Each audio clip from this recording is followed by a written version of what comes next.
Ipinatawag ng Movie and Television Review and Classification Board ang producer ng It's Showtime matapos makatanggap ng maraming reklamo na nagsasabing ang episode noong July 24, 2026 ang umano'y naglaman ng hindi angkop na eksena.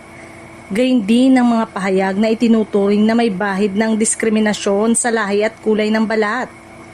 Sa 2 pahinang notice to appear, sinabi ng ahensya na nakatanggap ito ng maraming reklamo mula sa mga mamamayan kaugnay ng mga naging aksyon ng TV host at komedyanteng si Vice Ganda sa naturang episode. Ang kautusan na nilagdaan ni MTRCB Chair at CEO Lala Soto sa bisa ng kapangyarihan ng lupo ng MTRCB ay naguutos sa GMA Network at ABS-CBN Corporation sa pamamagitan ng kanilang mga kinatawan o abogado na humarap sa MTRCB Hearing and Adjudication Committee sa gusali ng MTRCB sa July 29, 2026, alas 10:30 ng umaga para sa pagdinig kaugnay sa mga reklamong isinampa.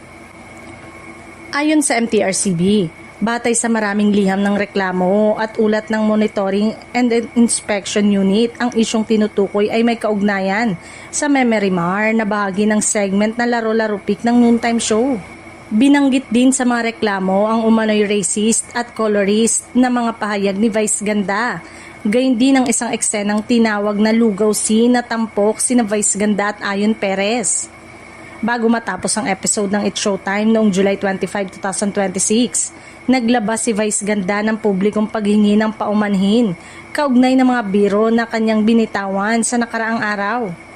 Ayon sa notice to appear, sinuri ng MTRCB kung sumunod ang It's Showtime sa Section 3 ng Presidential Decree No. 1986 na nagbabawal sa pagpapalabas ng mga programang labag sa batas, mabuting kaugalian, kaayusang pambayan, moralidad ng publiko o iba pang maituturing na hindi katanggap-tanggap. Inatasan din ng mga kinatawan ng mga producer ng It's Showtime na magsumite bago o mismong araw ng pagdinig ng orihinal na katibayan ng kanilang otoridad na kumakatawan sa mga respondent.